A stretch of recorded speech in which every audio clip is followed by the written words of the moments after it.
नमस्कार। आप सुन रहे हैं कहानी गोल्ड।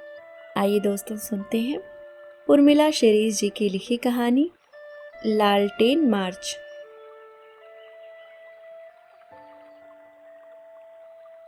धूप, गर्मी और भीड़, बीमार लोगों की भीड़, भीड़ की चीख चिल्लाहट, कूलना कराहना। कितना भी मना करो पर सब एक दूसरे को धक्का देते हुए आगे आने की फिराक में पूरी ताकत लगा देते हैं। हर कोई अपनी पर्ची आगे बढ़ाकर स्वयं को दिखाना चाहता है। कोई अपनी तकलीफ की वजह से, तो कोई दूर से आने के कारण, तो कोई अपना रुतबा पेलने के लिए, तो कोई किसी नेता या डॉक्टर का नाम लेकर आगे आ जाता है। बाकी लोग लाइन तोड़ने का गुस्सा पीछे वाले पर निकालते। किसी को दवाइयाँ न मिलने की शिकायत होती है तो कोई दूसरी व्यवस्थाओं को लेकर हैरान परेशान दिखाई देता है। प्यार से समझाते समझाते कई बार डॉक्टर अपना धैर्य खो बैठते हैं। गुस्सा भी आता है उन्हें, चिल्लाते चिल्लाते रह जाते हैं कि जाने दो। अंततः प्यार से ही पेश आना पड़ता है, अन्यथा किस मर्ज के और कैसे डॉक्टर। उन लोगों की दिनचर्या ही लगभग ऐसी होती है। ओपीडी में मरीजों को देखना, पोस्टमार्टम करना, एक्सीडेंट के झमेलों को निपटाना, नए नए आदेश को सुनना, अधिकारियों के दबाव, मीटिंग के लिए तैयारी और भागदौड़।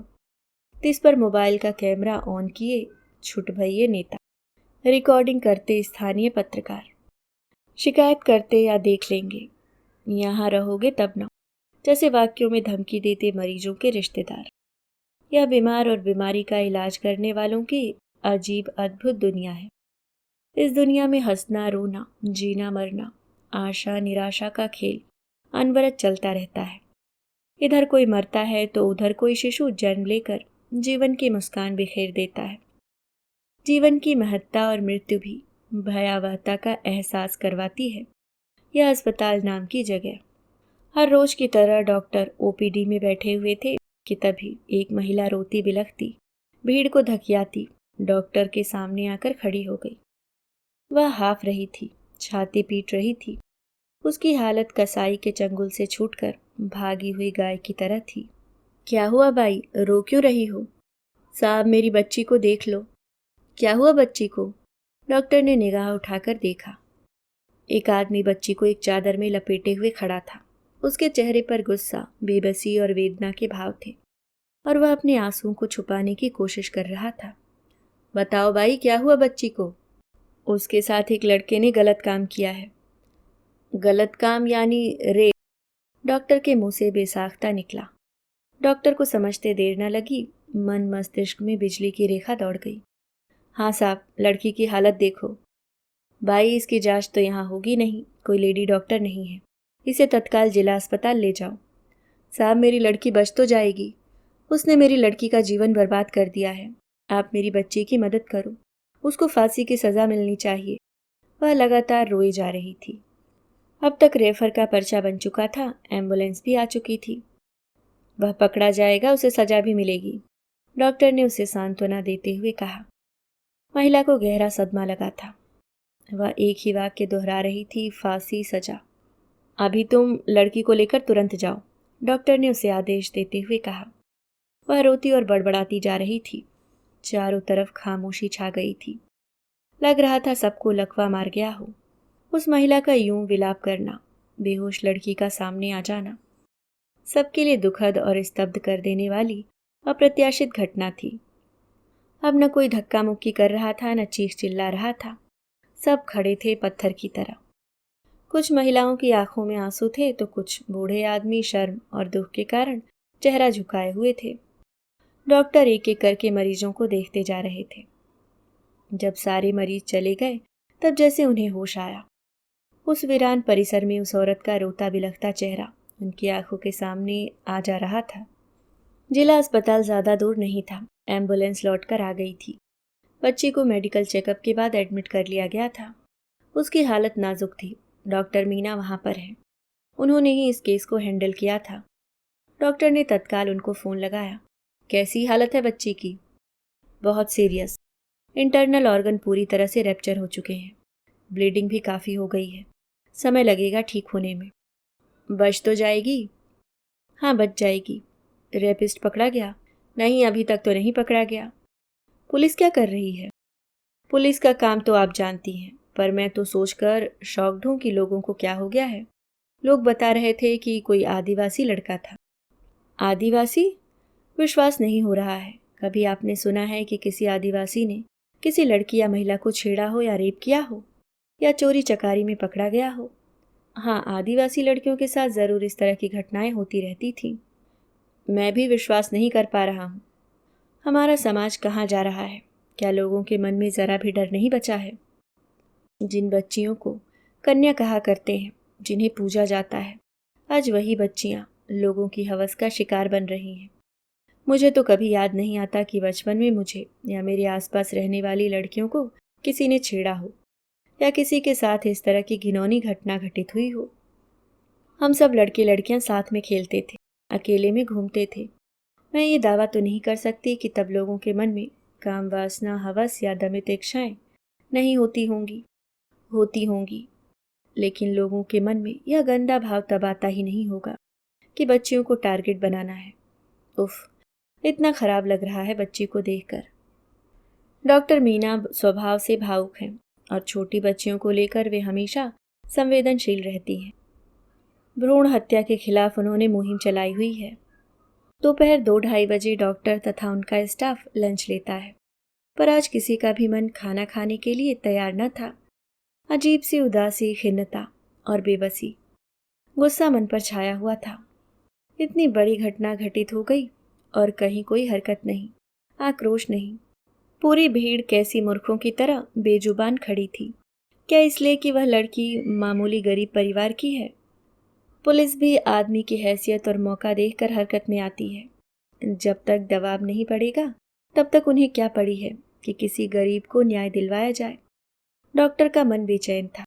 उन्हें लग रहा था कि बीतते समय के साथ कहीं यह घटना दबा न दी जाए या उसके माता पिता ही पीछे न हट जाएं।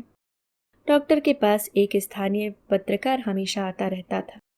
यहाँ की खबरों को वही कवर करता था। क्या उससे बात की जाए? डॉक्टर ने पत्रकार कृष्णा को फ़ोन लगाया।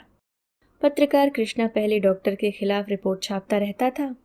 जहाँ खाली कुर्सी देखी वहीं फ़ोटो निकालकर पेपर में दे दिया करता था।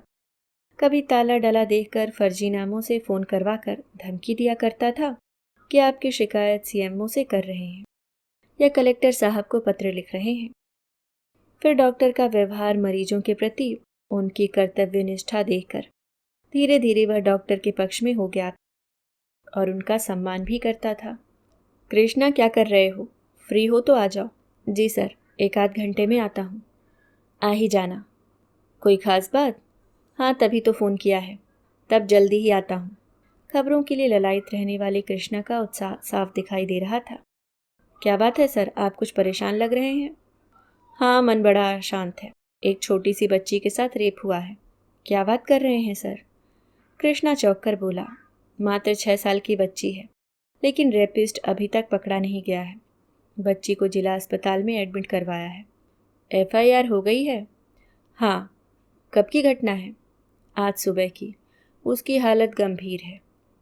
मैं पता करता हूँ, यहाँ की यह पहली घटना है। इससे पहले मैंने कभी नहीं सुना था कि किसी बच्ची के साथ रेप हुआ हो। मेरे तो रोंगटे खड़े हो गए हैं। कृष्णा बिना चाय पिए चला गया। उसे खबर कंफर्म करनी थी। डॉक्टर मीना से और बच्ची के माता पिता से मिलना था। सुबह का अखबार सामने रखा था। चाय पीकर डॉक्टर नहाने जा रहे थे। ख्याल आया कि पहले पेपर देख लिया जाए, खबर छपी है या नहीं। डॉक्टर एक एक पन्ना पलटते जा रहे थे। स्थानीय संस्करण भी देख डाला, लेकिन कहीं कोई खबर नहीं थी। अगर शहर में यह घटना घटित हुई होती तो तमाम सामाजिक संगठन सामने आ गए होते। पेपरों में इस कांड की खबर प्रमुखता से छपी होती। मीडिया में बहसें चल रही होती। स्कूल कॉलेज के स्टूडेंट कैंडल मार्च निकाल रहे होते। पक्ष विपक्ष के नेता आमने सामने होते। मुआवजे का ऐलान हो गया होता। लेकिन यहाँ तो मानो कुछ हुआ ही ना हो।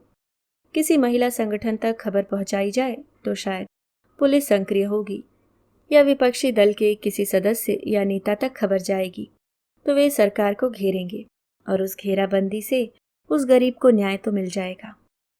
कृष्णा ने कुछ क्यों नहीं किया। कृष्णा को डॉक्टर ने फ़ोन लगाया। उसका फ़ोन बंद आ रहा था।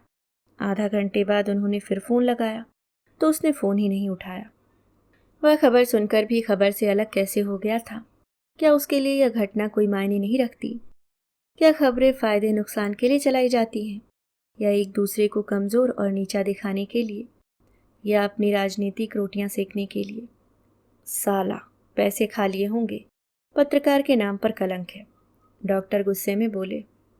अभी तक ओपीडी का समय हो गया था। उसकी निगाहें बार बार बाहर जा रही थीं कि शायद कृष्णा दिख जाए या पुलिस वाले बलात्कारी को पकड़ कर ले आए। सब अपनी अपनी जगह सामान्य ढंग से काम कर रहे थे।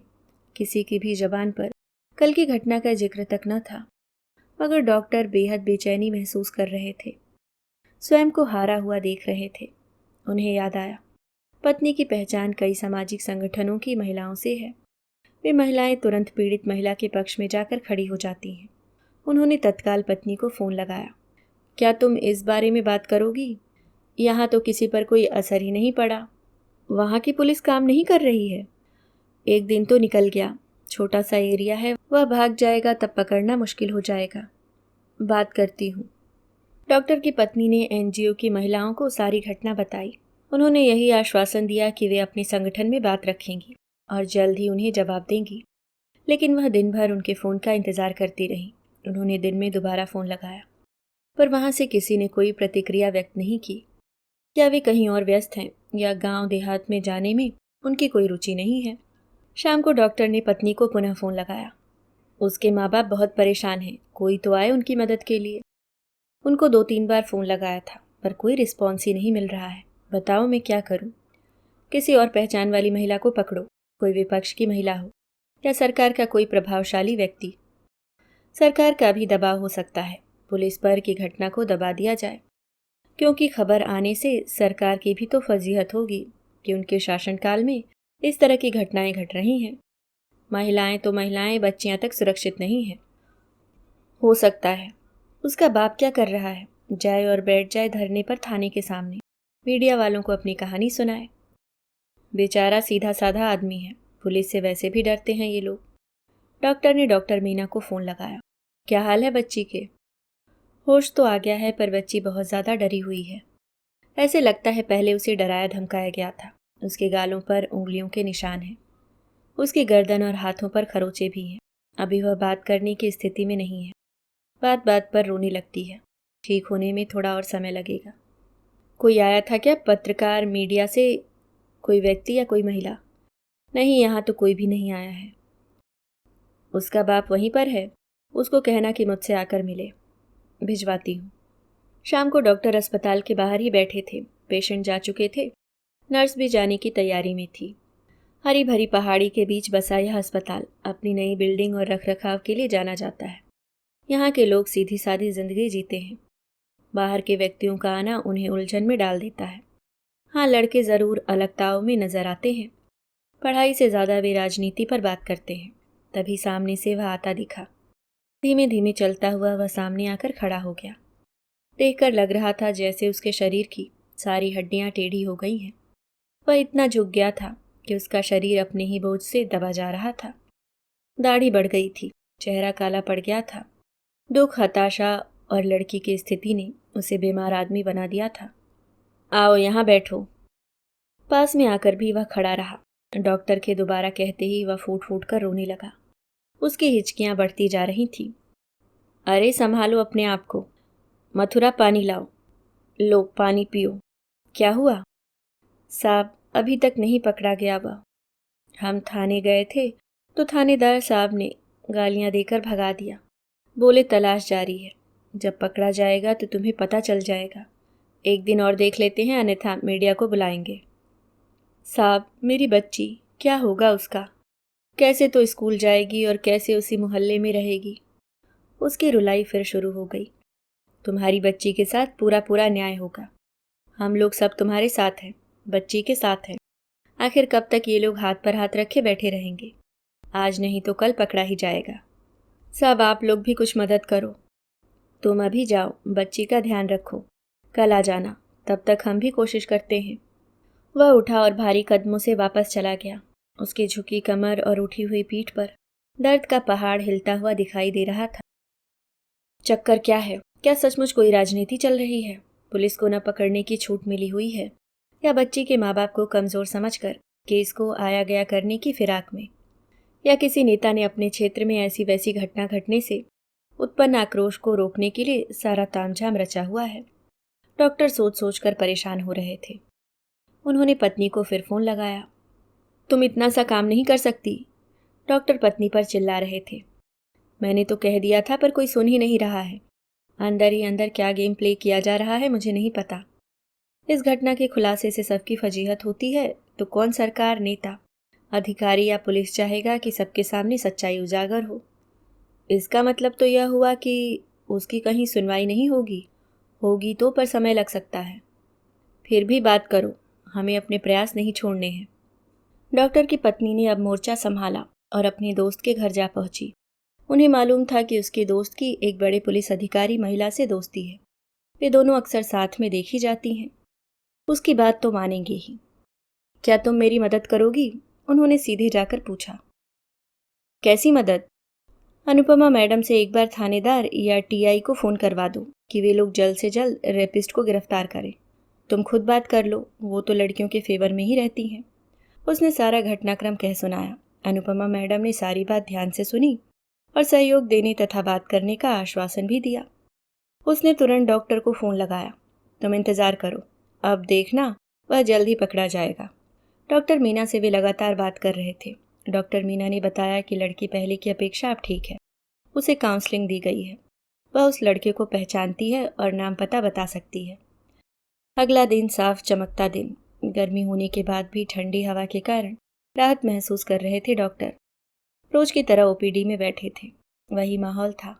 रोज की तरह नए पुराने मरीज आ रहे थे। यहाँ पर सांप, बिच्छू, घोड़ा, पछाड़ और कुत्ते के काटने वाले मरीजों की संख्या बारिश में बढ़ जाती है। रात में भी बिच्छू का काटा मरीज आ गया था, जिसकी चर्चा स्टाफ वाले कर रहे थे। इन दिनों बीमार बच्चों की संख्या भी बढ़ जाती है, जिसका खास ख्याल रखना पड़ता है। वार्ड बॉय ने पास आकर कहा, सर सामने देखिए। उन्होंने देखा 2 पुलिस वाले एक लड़के को पकड़े चले आ रहे हैं। नमस्ते सर जी। कहो, फिर कोई मारपीट का केस लेकर आए हो? नहीं सर, मारपीट का केस नहीं है, रेप का केस है। रेप का केस? क्षण भर में डॉक्टर समझ गए कि यह वही लड़का होगा, पर वे अनजान बने रहे। 2 दिन पहले इसने एक छोटी बच्ची के साथ रेप किया था। आपने ही तो उसे जिला अस्पताल भेजा था। अच्छा, बहुत जल्दी पकड़ लिया? डॉक्टर ने कटाक्ष किया। अरे सर, ये जंगल में जाकर छुपा बैठा था। अंदर ले जाओ। डॉक्टर ने उसका मेडिकल टेस्ट किया। अभी तक उसने वही अंडरवियर पहना हुआ था जिसमें लड़की के खून के दाग लगे थे। भय के कारण या मूर्खता के कारण वह अंडरवियर बदलना भूल गया था। डॉक्टर ने जांच करके रिपोर्ट बनाकर पुलिस को दे दी। साथ ही लैब में जांच के लिए उसका अंडरवियर भी बतौर सैंपल सील करके भिजवा दिया। डॉक्टर ने लड़के को गौर से देखा। 20 साल का युवक, आदिवासी युवक। उसकी आंखों में खौफ था, चेहरे पर डर की परछाई, दाढ़ी बड़ी हुई, बाल बिखरे हुए लग रहा था। उसने 2 दिन से खाना नहीं खाया था। अगर बाहर मरीजों के परिजनों को पता चल जाता तो शायद उसे पकड़कर मारपीट देते। तब उसे बचाना मुश्किल हो जाता। इसलिए पुलिस वाले भी उसे चुपचाप लेकर चले गए। कल उसकी कोर्ट में पेशी होगी।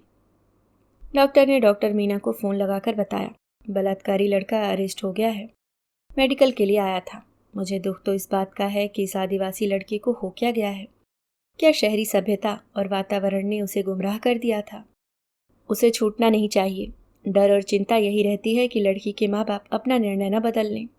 यहाँ इन्हें कोई मॉरली और फाइनेंशियल सपोर्ट नहीं करता है कि ये अपना केस लड़ सकें। बेचारे मारे मारे घूमते रहते हैं। छूटेगा तो नहीं, क्योंकि सारी रिपोर्ट उसके अगेंस्ट जाती है। उसके पेरेंट्स को बता देना, वे लोग अपनी बात पर कायम रहें। छोटे लोग छोटी छोटी बातों से भी डर जाते हैं। हम लोग उसका हौसला बनाकर रखेंगे। बलात्कारी के पकड़े जाने की सूचना पाते ही बच्ची के माता पिता डॉक्टर के पास जा पहुंचे। माँ का अभी भी रो रो कर बुरा हाल था। 2 दिन में ही उसकी उम्र कई साल बढ़ गई थी। उनके साथ छोटी बच्ची भी थी, जो लगभग 4 वर्ष की रही होगी। साहब, आपने अपनी रिपोर्ट तगड़ी तो बनाई है? हाँ हाँ, बनाई क्या, जो सच्चाई थी वही रिपोर्ट में लिखा है। उसको फांसी की सज़ा तो हो जाएगी। तुम लोग किसी के दबाव में रिपोर्ट वापस मत ले लेना। नहीं साहब, हम मर जाएंगे पर रिपोर्ट वापस नहीं लेंगे। पहचानती हो? दूसरी गली में रहता है, किराने की दुकान पर काम करता है। शुरू शुरू में आया था तो इतना सीधा था, पता नहीं किसकी संगत में बिगड़ गया। लड़की कहाँ थी उस समय? वहीं खेल रही थी, मोहल्ले के सारे बच्चे वहीं खेलते हैं। किसी ने देखा था उसे? तब नहीं देखा था। कुछ लोग खेत से वापस आ रहे थे तो देखा कि यह भागकर जंगल की तरफ जा रहा है। उन लोगों ने सोचा कहीं जा रहा होगा, पर जब उन लोगों ने लड़की को पेड़ के नीचे बेहोश पड़े देखा तो सारा मामला समझ में आ गया। देखते देखते भीड़ लग गई। उन लोगों ने हमें खबर दी। देखा तो लड़की खून से लथपथ पड़ी थी। उसके चेहरे और गर्दन पर मार के निशान थे साहब। लड़की ने कितना विरोध किया होगा, क्या कहकर ले गया होगा। हम सोच भी नहीं सकते थे कि हमारी फूल सी बच्ची के साथ वह इतना घिनौना काम करेगा। हे भगवान, इस पापी को नरक में भी जगह मत देना। वह सड़ सड़ कर मरे।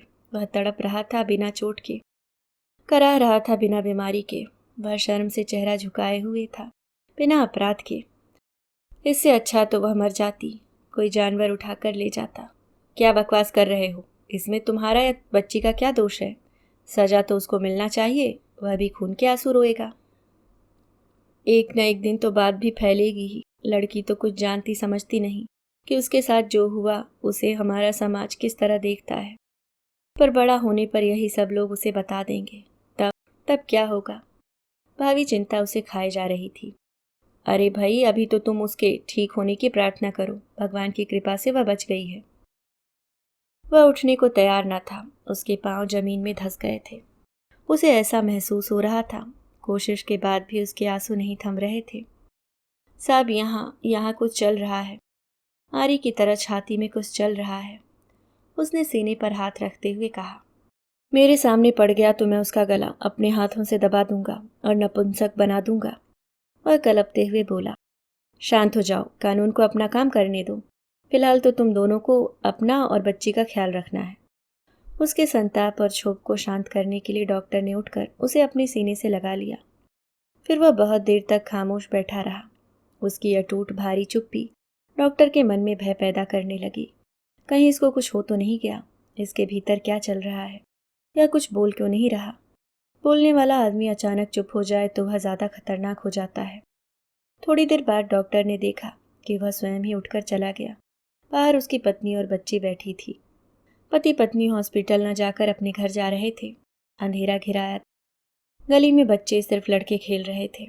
सबने अपनी अपनी लड़कियों को घर के भीतर छुपा लिया था। लड़कियों की किलकारियां खामोश हो गई थीं। अस्पताल और डॉक्टर साहब के आते जाते वे दोनों थक कर चूर हो गए थे। शरीर से ज़्यादा मन टूट गया था। घर का ताला खोला तो आवाज़ सुनकर पड़ोसी आ गए। आंखों ही आंखों में कुछ पूछा, कुछ बताया। वह फफक कर रो पड़ी। देर तक रोती ही रही। पकड़ा गया? हाँ, उसने सिर हिलाया। कोई कुछ न बोला। देर तक यूं ही बैठे रहे वे। पड़ोसी घर जाकर खाना ले आए। दोनों को खाना परोसा। मन नहीं है, थाली खिसकाते हुए दोनों ने कहा। कुछ तो खा लो, भाग दौड़ करनी पड़ेगी। शरीर में जान तो रहनी चाहिए। मुश्किल से दो दो कौर खाए गए। आंसू ने खाने को खारा बना दिया था। कितने दिन लगेंगे? पता नहीं, उसने हाथ हिलाकर कहा। किस पर विश्वास करें? रोज मिलने जुलने वाला लड़का है। कैसा सीधा दिखता था। उसका चेहरा देखकर लगता था कि वह ऐसा कमीना निकलेगा। उसे छूटना नहीं चाहिए। उन दोनों का मन किसी से भी बात करने का नहीं हो रहा था। बल्ब की रोशनी में उनके चेहरे थके, उदास और काले लग रहे थे। घर में मायूसियत पसर गई थी। बाहर सन्नाटा फैलता जा रहा था। पड़ोसी उठकर चले गए थे। अब वे दोनों अकेले रह गए थे। छोटी लड़की पहले ही सो गई थी। आदमी उठा और दरवाज़ा बंद कर दिया। सौकल भी चढ़ा दी। हॉस्पिटल में आज बहन रुकी थी। बोलकर आया था कि पल भर भी आंखें बंद मत करना, लेकिन यहाँ भी उसकी आंखें खुली हुई थी। लपलपाता दर्द सीने में धमक रहा था। पति पत्नी ने एक दूसरे की तरफ देखा। दोनों की आंखों में दर्द की लौ कौंधी। छोटी लड़की को बीच में लिटा लिया, मानो कोई उसे छीन कर ले जा रहा हो। बाहर सब कुछ शांत था, जैसे कुछ हुआ ही ना हो। सब सो रहे होंगे, खा पी रहे होंगे, टीवी देख रहे होंगे, हंस रहे होंगे, और हम दोनों यहाँ अकेले बैठे हैं अपराधी की तरह। हंसती खेलती बच्ची को बर्बाद कर दिया। वह तो कन्या थी, देवी की दूतिका। सब उसको कन्या के रूप में बुलाकर उसके पांव पूजते थे। न कोई पत्रकार आया, न कोई टीवी चैनल वाला, न महिला संगठन की महिलाएं, न स्कूल कॉलेज के लड़के लड़कियां जो हाथ में मोमबत्ती लेकर सड़कों पर निकलते हैं, न नेता, न सरकार का कोई आदमी, न नारे लगाने वाली भीड़। आसमान और धरती को हिला देने वाली घटना बस उस दोनों की छाती पर गुजर रही थी।